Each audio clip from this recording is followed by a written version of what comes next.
Meu nome é Victor. Trabalho como fotógrafo há mais de 15 anos. Sempre gostei de controlar todos os detalhes. Luz, composição, enquadramento. Não tem espaço para erro quando você vive disso. Principalmente quando falamos de casamentos. Tudo precisa ser preciso, metódico. Cada clique conta. A história que eu vou contar não faz sentido, nem para mim. E olha que eu tentei racionalizar cada detalhe. Foi num desses casamentos que tudo começou. Um casal jovem, Mariana e Felipe. Cliente normal, orçamento bom, pediram um pacote completo. Making of, cerimônia, festa.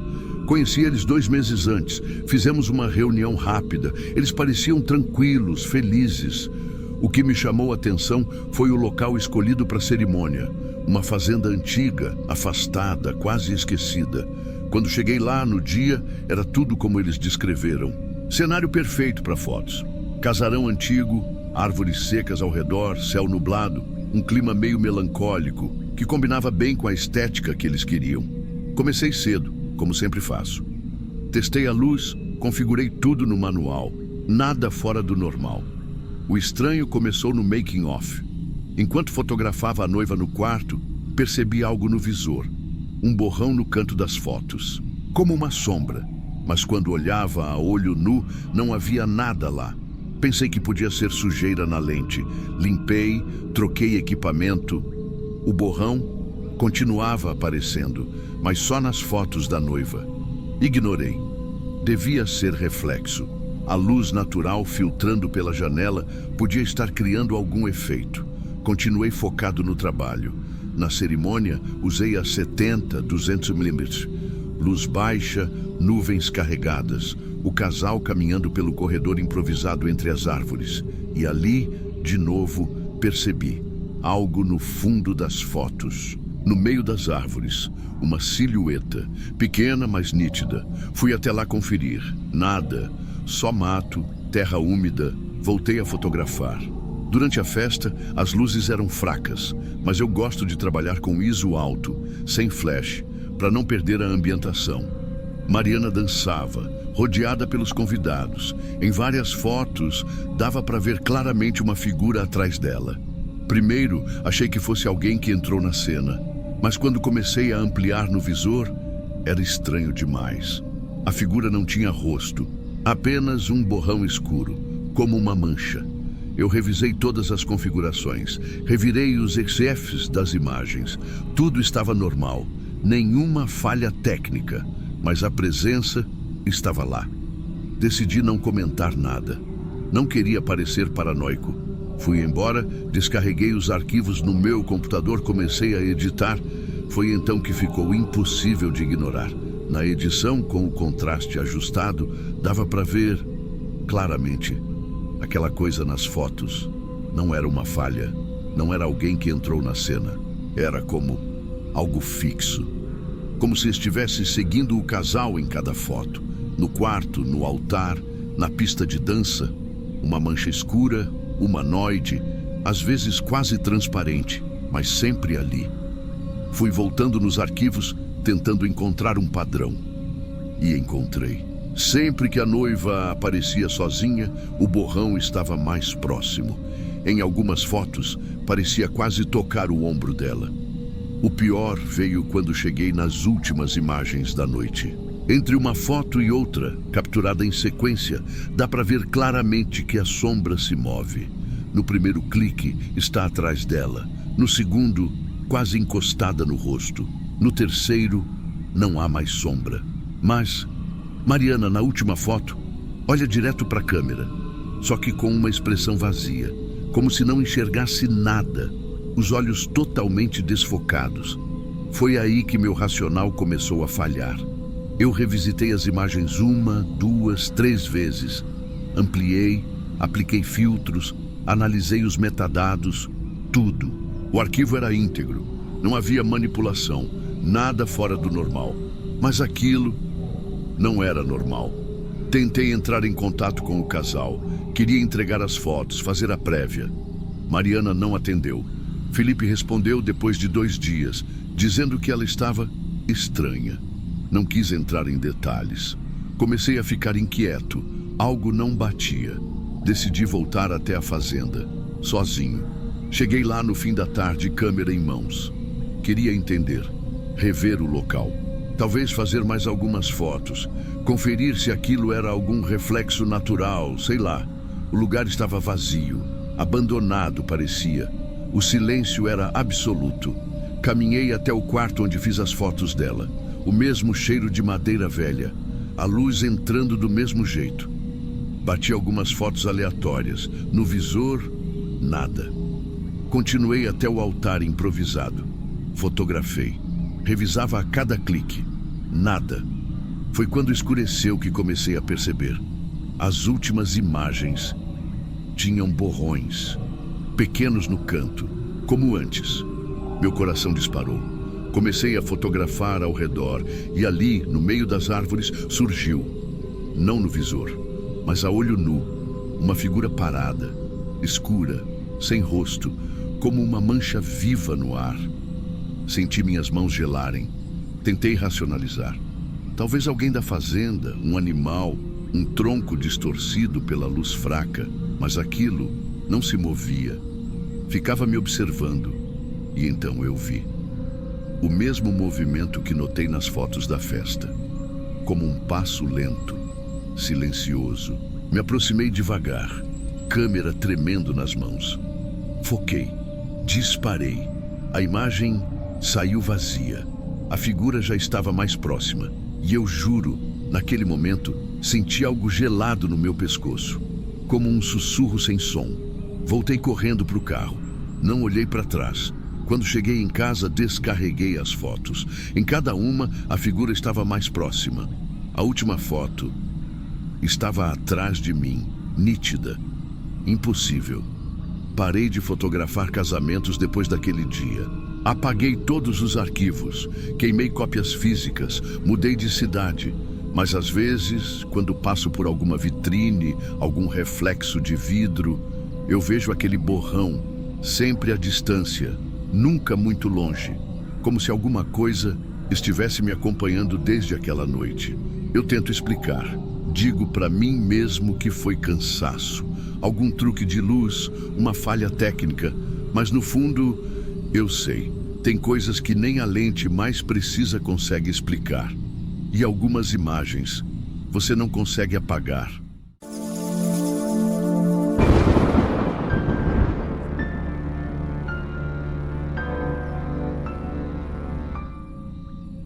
Eu sempre fui metódico, detalhista. Nada na minha vida é deixado ao acaso.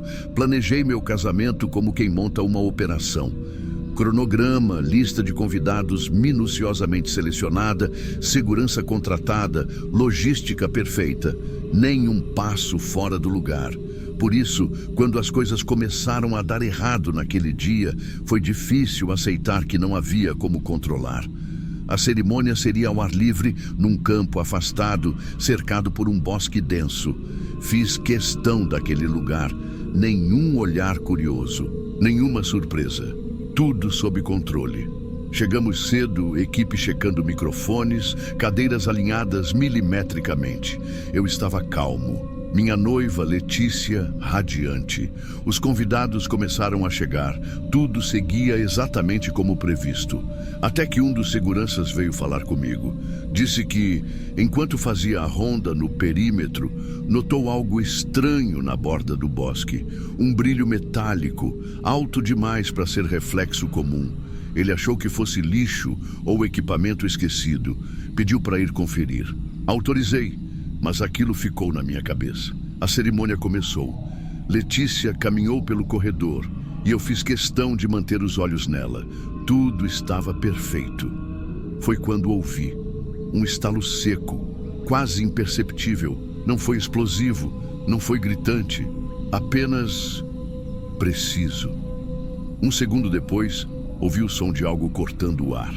Rápido demais para reagir. O noivo do casamento ao lado. Sim, havia outra cerimônia na clareira seguinte, poucos metros além da nossa. Caiu no chão. No início ninguém entendeu, parecia desmaio. Mas quando o sangue começou a se espalhar, tudo virou caos. Gritos, correria. As pessoas se jogando no chão sem saber de onde vinha a ameaça. Eu não me movi. Eu sabia. Aquele som, aquela precisão. Não era um acidente. Era um tiro e alguém estava atirando de longe. Os seguranças agiram rápido, tentando proteger Letícia e os convidados. Mas algo dentro de mim dizia que aquilo não tinha sido aleatório. O segurança que tinha ido checar o brilho não voltou. Ninguém sabia onde ele estava. A polícia foi chamada, claro, mas demoraria. Estávamos no meio do nada e eu continuei de pé. Foi só quando notei a lente entre as árvores, sutil, mas visível.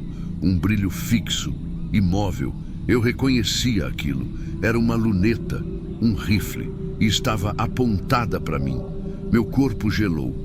O atirador não disparou de novo, não naquele momento. Ele só ficou ali, observando, com calma, esperando. Como se eu fosse o único alvo real.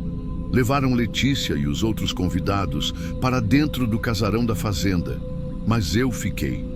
Os seguranças tentavam me convencer a sair dali. Mas eu sabia. Aquele tiro não era qualquer coisa. Alguém estudou o terreno. Conhecia o horário, a posição do sol, o campo de visão perfeito. E mais do que isso, sabia exatamente onde eu estaria. O homem morto no outro casamento era distração, coincidência. O alvo era eu. Eu quis acreditar que era paranoia. Mas então recebi uma mensagem. No celular, número desconhecido. Você não devia ter ignorado. Nenhum remetente, nenhuma assinatura. Só isso. Meus dedos gelaram. Aquilo não fazia sentido. Não era possível alguém saber exatamente onde eu estaria naquela hora, naquele local isolado. A menos que tivesse acompanhado cada passo meu. Revisei mentalmente tudo. Quem sabia do casamento, quem tinha acesso à fazenda, aos fornecedores, à equipe. Tudo fechado, tudo rastreado. Mas havia uma coisa que eu não calculei. Meu passado. Há anos trabalhei como consultor de segurança privada. Vi coisas que não costumo comentar. Envolvimentos com gente perigosa, contratos obscuros. Em determinado momento, precisei sumir, mudar de vida. Achei que tinha deixado isso enterrado, mas aquele tiro, aquele olhar frio através da luneta, era alguém que sabia. Alguém que tinha vindo terminar algo que ficou pendente. A polícia chegou tarde demais. Fizeram varredura, claro. Nunca encontraram o atirador. Nenhuma cápsula, nenhum vestígio. Disseram que devia ter sido um acidente, uma bala perdida, alguém caçando nos arredores. Mas eu sabia. Nos dias que seguiram, tudo parecia normal. A mídia esqueceu. Os convidados seguiram suas vidas, menos eu. Em casa, cada janela parecia um alvo em potencial. Cada vez que eu saía, sentia que estava sendo observado. Os sonhos começaram. Sempre a mesma cena. A mira vermelha no meu peito, o som seco cortando o silêncio. E sempre a mesma mensagem no telefone repetida de madrugada. Você sabe por quê? Letícia tentou me convencer de que era coisa da minha cabeça. Mas então, outra mensagem. Dessa vez, uma foto. Eu no altar, mas tirada de uma distância absurda, de cima, do ângulo exato de um sniper. A nitidez era perfeita, melhor do que qualquer teleobjetiva comum. Junto a frase, não errei. Meu sangue gelou. Ele queria que eu soubesse, queria que eu visse. Ele não perdeu o tiro, ele estava apenas esperando. Fui à polícia, mostrei as mensagens, a foto. Eles rastrearam, números sem registro, provavelmente descartável. Reforcei a segurança da casa. Letícia foi ficar com os pais. Mas eu não dormia mais. Cada ruído parecia o som do mecanismo de um rifle sendo engatilhado. Cada vez que saía no quintal, sentia o peso de um olhar no alto de algum prédio, alguma torre invisível. Tentei rastrear pessoas do passado, alguém que eu pudesse ter deixado algo mal resolvido. Não havia ninguém vivo, pelo menos não que eu soubesse, mas ele sabia de mim. E continuava assistindo. A última mensagem chegou 2 semanas depois. Nenhuma palavra, apenas uma foto. Minha casa. mas do lado de fora, no reflexo de uma janela, uma sombra, segurando um objeto longo encoberto por um capuz. O telefone tocou logo em seguida. Não atendi. Não precisava ouvir. Ele não precisava falar. Só queria que eu soubesse que o alvo ainda era eu e que ele nunca erra duas vezes.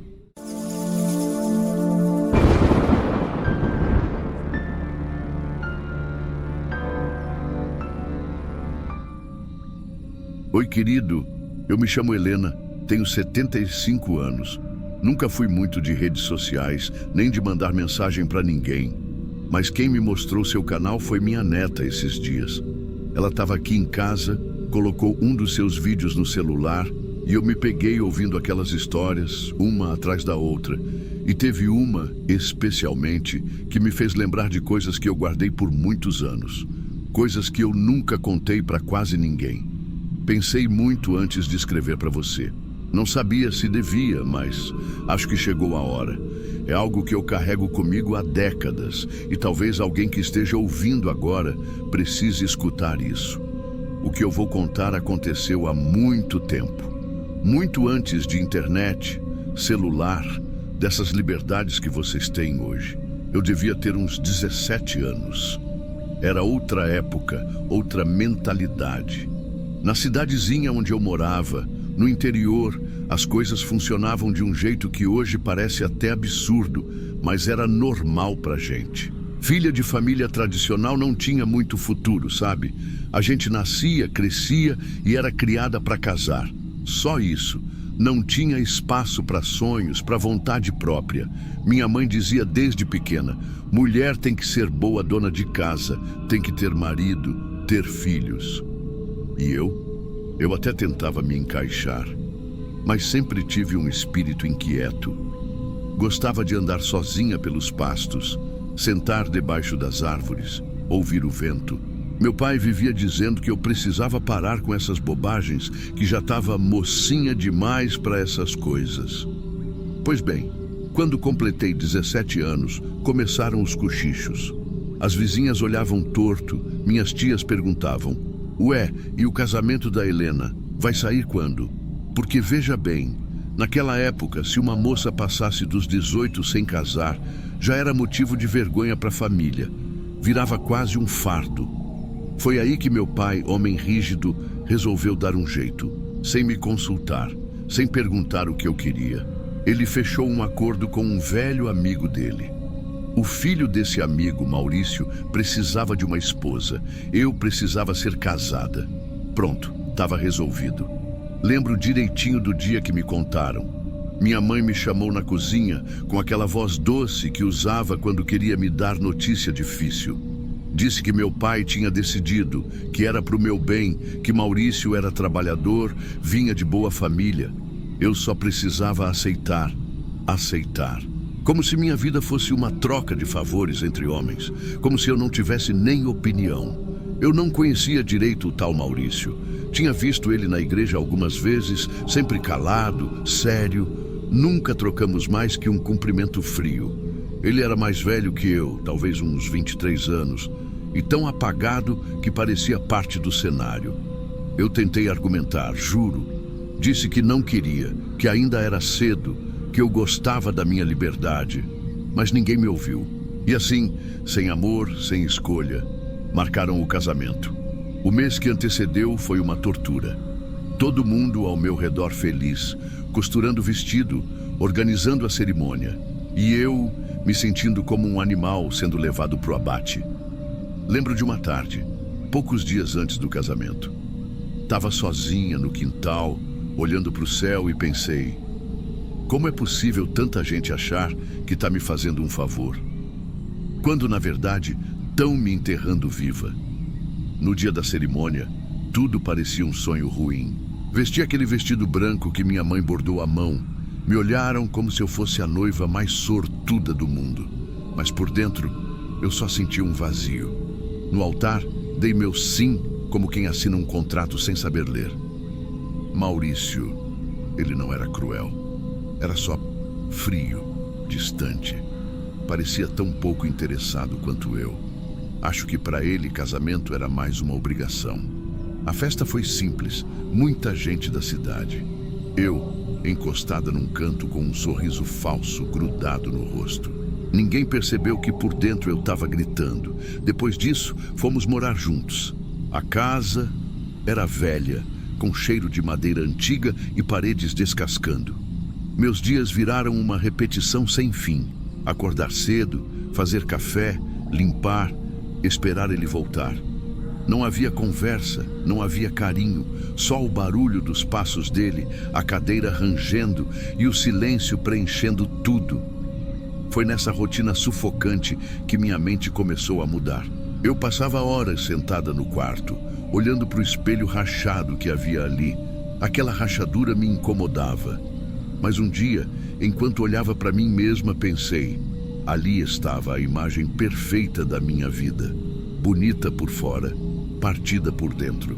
E foi nessa época que uma ideia estranha, silenciosa, começou a tomar forma. Uma tarde, sem ninguém por perto, eu pensei: meus pais não queriam que eu fosse solteira, mas viúva ninguém disse que não podia ser. Essa frase grudou na minha cabeça como uma semente. No começo, tentei ignorar. Achei que era só revolta passando, mas quanto mais os dias se arrastavam, mais aquilo crescia. Comecei a observar os hábitos de Maurício, o jeito que ele deixava sempre a garrafa de vinho na mesa, os remédios que ele tomava às vezes para dor de cabeça, pequenas coisas que ninguém presta atenção. Enquanto isso, mantinha meu papel direitinho. A esposa calada, submissa, sempre com tudo em ordem. Mas por dentro, eu já era outra pessoa. Não vou mentir. Teve noites em que chorei. Me perguntava se era loucura o que eu estava pensando. Mas era como se a única saída fosse aquela. E um dia, tomei minha decisão. Não precisa entrar em detalhes, né? Não cabe aqui. Só posso dizer que foi meticuloso, cuidadoso, como tudo que fui obrigada a ser. Maurício começou a adoecer. Primeiro fraqueza, depois febre. Eu cuidava dele direitinho. Fazia sopa, ajeitava os travesseiros, dava os remédios e ninguém desconfiava. Numa dessas noites, me peguei parada no quarto, observando ele dormir. A lua entrava pela janela, iluminando o rosto dele. Eu pensei, talvez ele também não quisesse estar ali. Talvez ele fosse tão prisioneiro quanto eu. Mas naquela altura, não havia volta. Não demorou. Quando ele se foi, foi rápido. Um mal súbito, disseram. Médico da cidade achou que era alguma infecção. O velório foi simples, cheio de gente. E eu lá, vestida de preto, quieta, segurando as lágrimas que esperavam que eu tivesse. Ninguém suspeitou de nada. Por que suspeitariam? Era só uma jovem viúva. Frágil, mas forte. E foi assim que, sem precisar fugir, sem precisar gritar, eu consegui minha liberdade. Meus pais, claro, ficaram preocupados no começo. Mas viúva era um estado aceitável. Ninguém podia me obrigar a casar de novo tão cedo. E com o tempo, deixaram para lá. Passei a viver sozinha. Simples, como sempre quis, sem dono, sem amarras. Hoje, tantos anos depois, às vezes me pego olhando no espelho e ainda enxergo aquela rachadura invisível, aquela menina que foi empurrada para um destino que não queria. Se eu me arrependo? Não. Eu voltei a ser feliz, do meu jeito, e decidi contar isso agora porque talvez alguém que está ouvindo precise saber que nem sempre as regras que impõem pra gente precisam ser seguidas até o fim. Sempre existe uma escolha, mesmo que ela custe caro.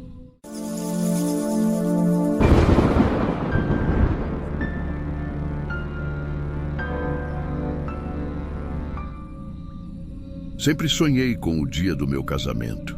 Desde menina, imaginava o vestido branco, a igreja decorada com flores e a marcha nupcial ecoando enquanto eu caminhava até o altar. Quando conheci Ricardo, senti que finalmente aquele sonho se tornaria realidade. Ele era tudo o que eu sempre quis, carinhoso, atencioso e compartilhava dos mesmos valores que eu. Os preparativos foram intensos, mas prazerosos. Escolhemos cada detalhe com cuidado, desde o buffet até as lembrancinhas. A lista de convidados foi minuciosamente elaborada, convidando apenas pessoas próximas e queridas. Queríamos que tudo fosse perfeito. Uma semana antes do grande dia, comecei a receber presentes de amigos e familiares que não poderiam comparecer. Era emocionante ver o carinho de todos. Entre as diversas caixas e embrulhos, uma em particular chamou minha atenção. Era uma pequena caixa de veludo vermelho sem remetente. Não havia cartão, apenas um laço delicado que a envolvia. Curiosa, abri a caixa e encontrei um anel de ouro antigo com uma pedra vermelha no centro. Era lindo, mas não me lembrava de ter visto aquele design antes. Mostrei a Ricardo, que sugeriu que poderia ser um presente de algum parente distante ou amigo que preferiu manter o anonimato. Decidimos não nos preocupar com isso e seguimos com os preparativos. No dia do casamento, acordei com o coração acelerado. A ansiedade misturava-se à felicidade. Minha mãe e minhas amigas estavam comigo no salão, ajudando-me a me arrumar. Enquanto me maquiavam, lembrei-me do anel misterioso. Decidi usá-lo na mão direita como uma peça adicional ao meu visual. A cerimônia foi emocionante. Cada palavra dita pelo padre ressoava em meu coração. Quando trocamos as alianças, senti uma onda de amor e gratidão. Tudo estava perfeito, exatamente como eu sempre sonhei. Durante a recepção, enquanto cumprimentávamos os convidados, notei um homem parado ao fundo do salão. Ele estava vestido de preto, com um olhar fixo em mim. Tentei ignorar, pensando ser alguém do staff ou um convidado de Ricardo que eu não conhecia. Conforme a noite avançava, percebi que o homem continuava lá, sempre me observando. Comecei a me sentir desconfortável e comentei com Ricardo, que sugeriu que fosse apenas minha imaginação, resultado do cansaço e da emoção do dia. Foi então que, durante a dança dos noivos, o homem se aproximou. Senti um frio na espinha quando ele parou ao nosso lado e, com um sorriso sinistro, disse: "Parabéns, Lena. Você está deslumbrante." Reconheci a voz imediatamente. Era Eduardo, meu ex-namorado. Tínhamos terminado há mais de 2 anos e desde então não tive mais notícias dele. Nosso relacionamento foi conturbado, cheio de altos e baixos, e o término não foi amigável. "O que você está fazendo aqui?" perguntei, tentando manter a calma. "Vim prestigiar o casamento da mulher que amei", respondeu ele, com um tom sarcástico. Ricardo, percebendo a tensão, interveio. "Acho melhor você se retirar. Não é bem-vindo aqui." Eduardo riu e, antes de se afastar, sussurrou no meu ouvido: "Espero que goste do presente." Meu coração disparou. Olhei para minha mão direita, onde o anel misterioso brilhava. Uma sensação de náusea tomou conta de mim. Será que Eduardo havia enviado o anel? Mas como ele sabia do casamento? E como conseguiu nosso endereço? Tentei não deixar que isso estragasse a noite. Continuei sorrindo e interagindo com os convidados. Mas a presença de Eduardo pairava sobre mim como uma nuvem negra. A cada momento eu o via nos cantos, observando, sorrindo de forma perturbadora. Decidimos cortar o bolo. Enquanto segurávamos a faca juntos, senti uma tontura. Minha visão ficou turva e minhas mãos começaram a tremer. Ricardo percebeu e perguntou se eu estava bem. Assenti, atribuindo ao cansaço e à tensão do dia. Após o brinde, fui ao banheiro para me recompor. Enquanto me olhava no espelho, tentando recuperar a compostura, a porta se abriu e Eduardo entrou. Tranquei-me em uma das cabines, o coração batendo descontroladamente. "Lena, não precisa ter medo de mim", disse ele com uma voz suave. "Só quero conversar." "Não temos nada para conversar, Eduardo. Por favor, vá embora", respondi, tentando soar firme. "Você realmente acha que pode me apagar da sua vida assim? Como se eu nunca tivesse existido." "Nosso relacionamento acabou há anos." Eu segui em frente. "Você deveria fazer o mesmo." Houve um silêncio. Pensei que ele tivesse ido embora, mas então ouvi sua risada baixa. Aproveite seu casamento, Lena. Mas lembre-se, eu sempre estarei por perto. Esperei alguns minutos até ter certeza de que ele havia saído. Saí da cabine, ainda tremendo. Olhei-me no espelho e vi meu rosto pálido, os olhos arregalados de medo. Decidi que não podia deixar Eduardo arruinar meu dia. Respirei fundo, retornei ao salão e tentei aproveitar o restante da noite. Os dias seguintes foram uma mistura de felicidade e apreensão. Ricardo e eu viajamos para nossa lua de mel, mas eu não conseguia relaxar completamente. Sentia que estava sendo observada o tempo todo. Recebia mensagens anônimas no celular, com frases como "você não pode fugir de mim" ou "lembre-se de quem te amou primeiro". Tentei ignorar, mas o medo crescia dentro de mim. Ao retornarmos, decidi procurar a polícia. Relatei o ocorrido no casamento e as mensagens que vinha recebendo. Eles registraram a ocorrência, mas disseram que, sem provas concretas, pouco podiam fazer. Uma noite, enquanto jantávamos, a campainha tocou. Ricardo foi atender e voltou com uma expressão séria, segurando uma caixa. "Chegou isso para você", disse, colocando a caixa sobre a mesa. Meu coração acelerou. Abri a caixa com mãos trêmulas e encontrei um buquê de flores murchas e um bilhete. "Até que a morte nos separe." Senti um nó na garganta. Ricardo tentou me acalmar, mas eu estava em pânico. Sabia que Eduardo estava nos observando, que ele não nos deixaria em paz. Decidimos instalar câmeras de segurança em casa e mudar nossos números de telefone. Por um tempo, tudo ficou tranquilo. Comecei a acreditar que Eduardo havia desistido, que finalmente nos deixaria em paz. Mas então, uma noite, acordei com um barulho na sala. Ricardo ainda dormia ao meu lado. Levantei-me silenciosamente e peguei um objeto pesado para me defender. A casa estava silenciosa, mas eu sentia um peso estranho no ar, como se estivesse sendo observada. Caminhei devagar até a sala, com o coração martelando no peito, segurando um castiçal com força. Quando acendi a luz, não vi ninguém, mas notei algo em cima da mesa de centro. Era uma caixinha, igual àquela do anel, com um novo bilhete em cima. Me aproximei com o estômago revirando. Abri o papel e a caligrafia de Eduardo era inconfundível. "Não importa onde você vá, sempre vou saber onde encontrar você." Soltei o papel e olhei ao redor, sentindo um arrepio percorrer minha espinha. Ricardo veio correndo da escada quando percebeu que eu estava demorando. Mostrei o bilhete a ele e naquele momento tomamos a decisão que já deveríamos ter tomado há tempos. Na manhã seguinte, fomos direto à delegacia. Ricardo insistiu para que relatássemos tudo.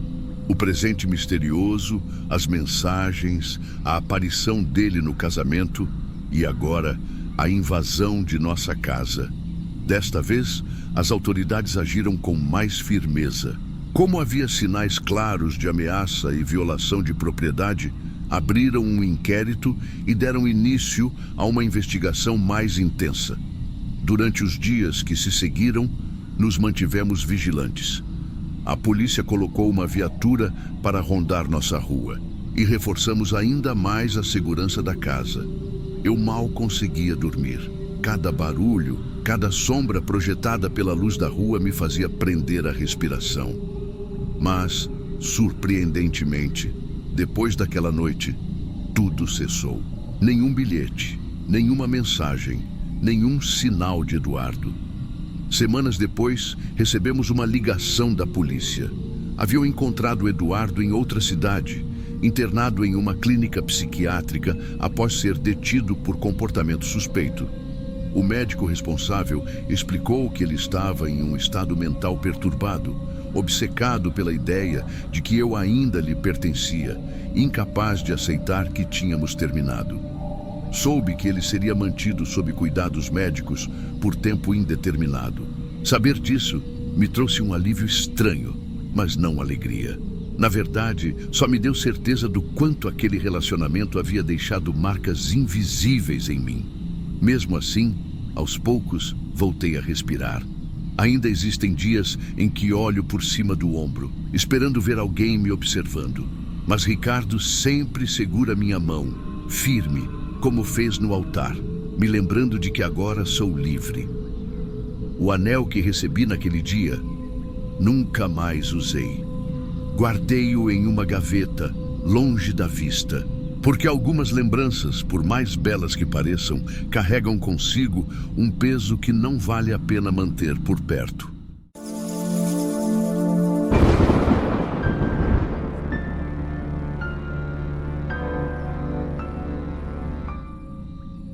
Eu não costumo contar essa história. Na verdade, passei anos tentando esquecer. Mas por mais que eu mude de cidade, troque de trabalho, até de sobrenome, ela continua voltando. Como um eco, como um cheiro que nunca sai da pele. Era para ser o dia mais feliz da minha vida. A gente passou meses planejando tudo, cada detalhe. Minha família nunca teve muito dinheiro, mas Clara fazia questão de uma cerimônia bonita. Ela sempre sonhou em casar na igreja de São Vicente. Não sei se você já ouviu falar. É uma construção antiga de mais de 100 anos, com vitrais gigantes, aqueles bancos de madeira pesada, tudo muito tradicional. E dizem que aquela igreja carrega histórias antigas demais. Mas quem liga para essas coisas, né? Quando você está apaixonado, só enxerga o presente. A cerimônia começou no horário, tudo como Clara queria. Eu lembro exatamente da luz filtrada pelos vitrais coloridos. Parecia um quadro, os convidados se ajeitando, o padre com aquela voz calma, monótona. Meus pais na primeira fileira, minha irmã segurando as lágrimas. Tudo estava em ordem. Até que, quando Clara entrou, algo já me pareceu estranho. Não com ela. Ela estava linda, claro, mas havia um silêncio diferente, pesado. Na hora achei que era nervosismo meu. Mas depois, bem, você vai entender. Ela caminhou pelo corredor, o vestido arrastando no chão. O som dos passos ecoava demais, como se fosse só a gente dois ali. Quando ela chegou perto do altar, foi que notei. Havia uma pequena mancha no degrau de mármore, um tom escuro, difícil de definir. No começo, pensei que era um reflexo dos vitrais, alguma sombra, mas quanto mais eu olhava, mais parecia líquido. O padre começou os votos. Eu tentei focar, mas meu olhar voltava sempre para aquela mancha. Foi quando vi. Algo escorria, devagar, entre as rachaduras do mármore. Um filete fino, vermelho escuro, como se o próprio altar estivesse sangrando. Meu coração disparou.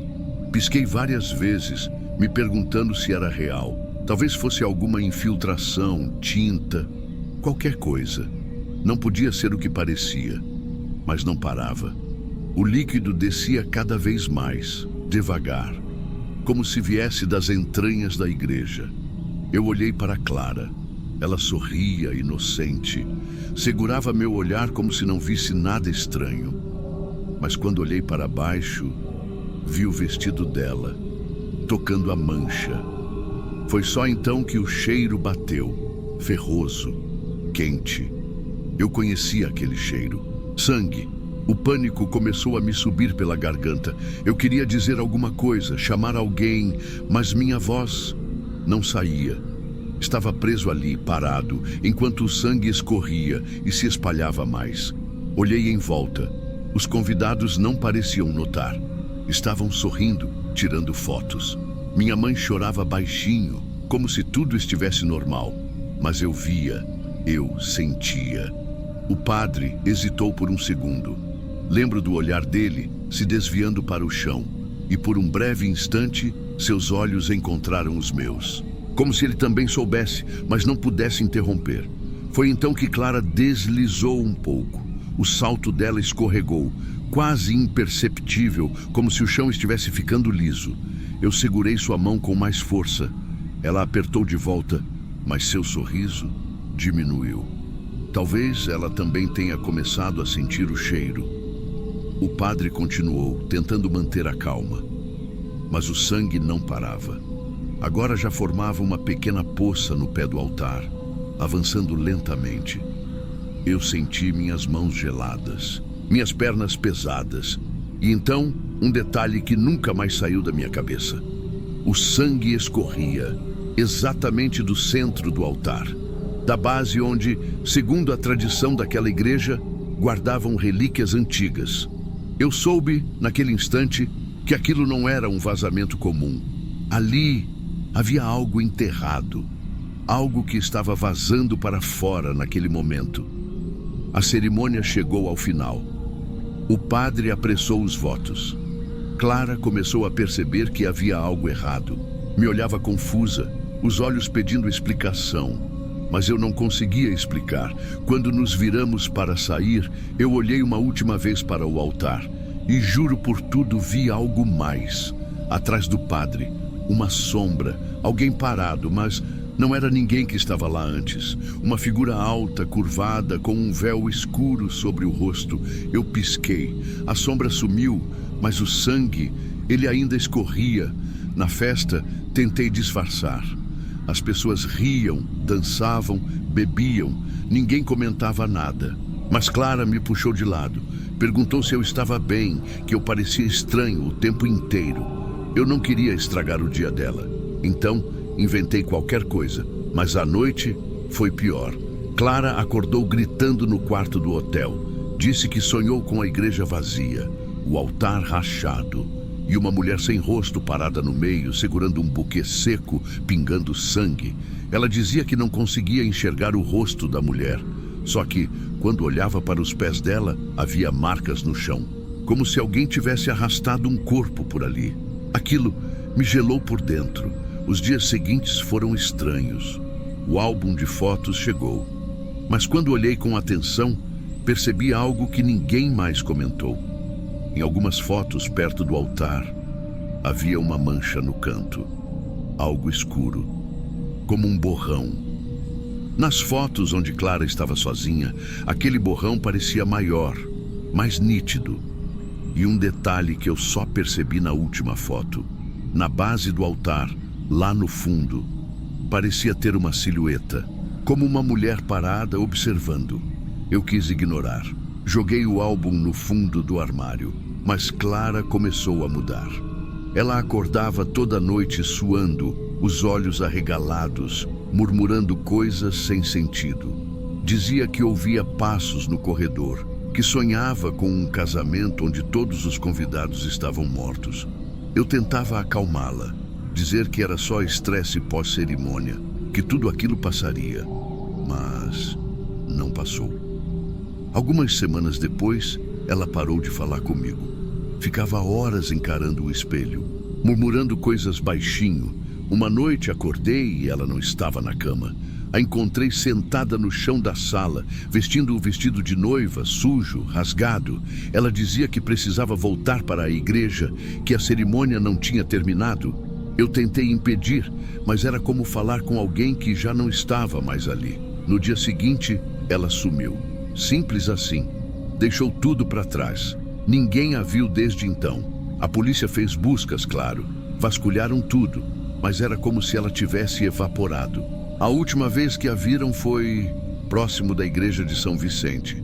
Disseram que alguém viu uma mulher com vestido branco parada na porta à noite, olhando para dentro. Desde aquele dia, eu nunca mais consegui passar perto daquele lugar.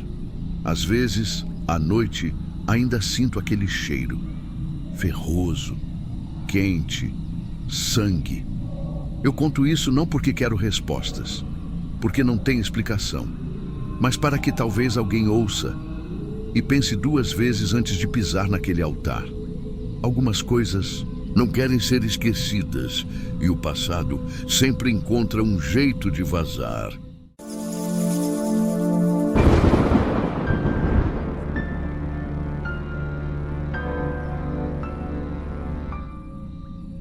Eu nunca fui de grandes celebrações. Sempre preferi o controle, saber exatamente o que estava acontecendo ao meu redor. Meu casamento seria o passo final para consolidar essa estabilidade que eu buscava. Uma mulher incrível ao meu lado, um trabalho sólido, uma vida previsível e segura. Ou pelo menos era o que eu achava. Foi ideia dos meus amigos organizarem uma despedida de solteiro. Eu não queria, mas também não queria parecer o cara chato, controlador, então aceitei. Era apenas uma noite, uma última diversão antes de colocar a aliança no dedo e seguir com o script que eu mesmo tinha montado para minha vida. O lugar era o de sempre. Um bar privado, reservado só para nós. Risadas altas, bebidas demais, música ruim. Eu me mantive ali no canto como sempre, até que ela apareceu. Não era a primeira vez que cruzávamos caminhos. Marina, uma mulher com quem eu já tinha cometido erros no passado, erros que, eu dizia a mim mesmo, estavam enterrados. Ela sempre soube onde me encontrar, sabia que não era difícil mexer comigo, principalmente depois de algumas doses. Mas naquela noite havia algo diferente nela, um brilho nos olhos que me incomodava, que eu não conseguia identificar.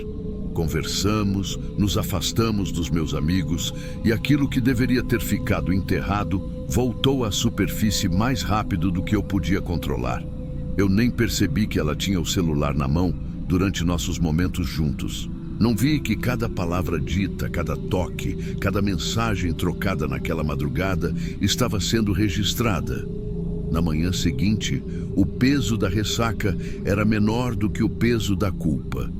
Não era a primeira vez que eu tinha cruzado aquela linha, mas era a última vez que teria alguma chance de voltar atrás. Faltavam poucas horas para a cerimônia. O salão já decorado, minha noiva provavelmente revisando os últimos detalhes com um sorriso no rosto. O mundo à minha volta seguia em frente, enquanto algo em mim começava a desmoronar. No carro indo para a igreja, recebi uma mensagem. Era dela. Hoje vai ser um dia memorável. Espero que você esteja pronto para a surpresa. Meus dedos gelaram. Eu tentei ligar, tentei entender o que aquilo significava, mas ela não atendeu. O resto foi um borrão. Familiares chegando, padrinhos ajeitando gravatas, fotógrafos pedindo poses. Tudo perfeitamente ensaiado. Eu por dentro, me segurando para não desabar antes mesmo do inevitável. A cerimônia começou. Eu não lembro direito das palavras do padre. Minha mente estava focada no fundo da igreja, esperando que, a qualquer momento, alguma coisa explodisse. E explodiu. Foi quando o telão, aquele que era para exibir fotos nossas, começou a passar imagens diferentes. Mensagens, prints, vídeos, eu e ela. Datas, locais, palavras que eu não queria ter escrito. Houve um silêncio absurdo, um tipo de silêncio que te faz querer desaparecer. Minha noiva ficou imóvel, olhando aquilo sem reação. Depois virou-se para mim e eu vi no olhar dela tudo que jamais conseguiria reparar. Ela não gritou, não chorou, apenas tirou a aliança que segurava, colocou sobre a mesa ao lado e saiu sem olhar para trás. Os convidados murmuravam. Alguns me encaravam como se eu fosse um estranho. Meus pais, meus amigos. Ninguém sabia o que dizer. Nem eu. No fim, fiquei sozinho ali, parado no altar, com o mundo ruindo ao meu redor. A partir dali, a queda foi rápida. O salão foi esvaziando aos poucos. Cada passo ecoava na minha cabeça como uma sentença. Os padrinhos evitaram olhar nos meus olhos. Até meus próprios pais, constrangidos, saíram sem dizer uma palavra. Eu permaneci ali, por alguns minutos que pareceram horas, encarando o vazio. Ninguém se importava mais com o que seria da festa, do jantar caro, das flores. Tudo aquilo perdeu o sentido assim que as mensagens começaram a aparecer no telão. Peguei o celular, tentei ligar para ela. Várias vezes, sem resposta. As últimas mensagens que trocamos estavam ali, paradas na tela. Um lembrete frio do que eu havia destruído. Fui para casa, nossa casa. Ela não estava lá, claro. Algumas roupas dela já haviam sumido. O silêncio do apartamento parecia zombar de mim. Me sentei no sofá, ainda vestido com o terno do casamento, e encarei a parede por horas. Os dias seguintes foram um desfile de telefonemas não atendidos, familiares me ignorando, amigos sumindo. Até no trabalho começaram os olhares atravessados, os cochichos. A notícia se espalhou rápido, como sempre acontece. Mas nada doía mais do que aquela ausência dela, a ausência que eu mesmo construí. Passei a revisar cada detalhe, cada decisão errada, cada vez que escolhi agir como se nada tivesse consequências. Marina não me procurou mais depois daquele dia. Ela fez o que queria, expôs tudo, me deixou nu diante de todos. Eu pensei em confrontá-la, perguntar por quê, mas no fundo eu sabia. Eu alimentei aquilo, deixei margem. E agora, tudo o que me restava era conviver com os estilhaços. As redes sociais, que antes estavam cheias de mensagens sobre o casamento, agora eram um cemitério de lembranças. Amigos que antes eram próximos me silenciaram, desapareceram. E ela, minha noiva, não conseguia nem mais pronunciar o nome. Sumiu completamente. Nenhum rastro. Na terceira noite abri uma garrafa. Uma não, foram várias. O terno ainda estava jogado na cadeira. As flores que estavam decorando a casa já murchavam. Eu não joguei fora. Era como se precisasse ver aquilo apodrecendo junto comigo. Eu pensava em mandar uma mensagem, uma última explicação. Mas que explicação existia? O que eu podia dizer que não fosse mais uma desculpa vazia? O telefone tocava de tempos em tempos. Meus pais tentando contato. Eu ignorava. O que havia para ser dito? Comecei a perder noites inteiras, encarando o teto, revivendo cada momento da festa, ouvindo de novo as risadas, os aplausos, até que a tela mudava e tudo desmoronava de novo. Passei semanas assim, sem trabalhar, sem sair, evitando até olhar pela janela. Não tinha coragem de encarar ninguém. Era como se carregasse uma marca que todos podiam ver. A cada tentativa de escapar daquele peso, só afundava mais. A bebida não aliviava. As mensagens antigas no celular continuavam lá. E eu relia noite após noite, como se fosse possível mudar o que já estava escrito. Até que um dia encarei o espelho. O rosto que me olhava de volta parecia de outra pessoa. Olheiras profundas, a barba por fazer, um olhar vazio. Era difícil reconhecer quem eu era. Foi nesse momento que entendi. Eu não estava apenas sozinho. Eu estava acabado. Ela seguiu em frente, eu soube depois. Alguém comentou, meses mais tarde, que ela tinha refeito a vida em outra cidade.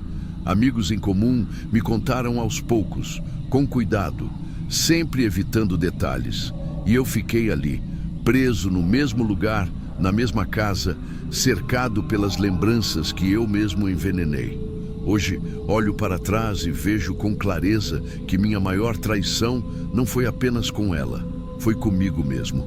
Eu escolhi cada passo que me trouxe até esse ponto. Escolhi ignorar as consequências. Escolhi me convencer de que podia ter tudo, sem custo. Agora o custo está aqui, no silêncio, na solidão, no arrependimento que não me abandona. Não há cerimônia, festa, aliança ou palavra que consiga apagar o que fiz. E esse é o peso que carrego todos os dias, sozinho.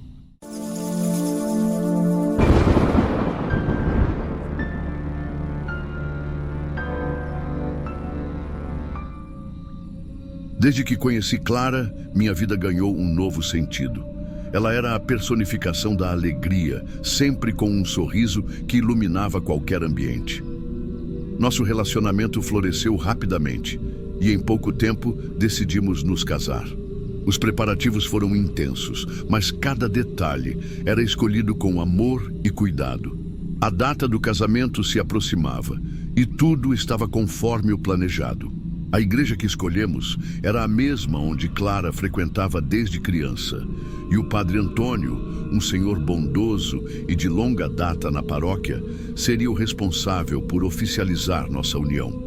Porém, 3 dias antes da cerimônia, recebemos uma notícia inesperada. Padre Antônio havia adoecido e não poderia conduzir o casamento. Ficamos apreensivos, mas a paróquia nos assegurou que um substituto, Padre Miguel, assumiria a função.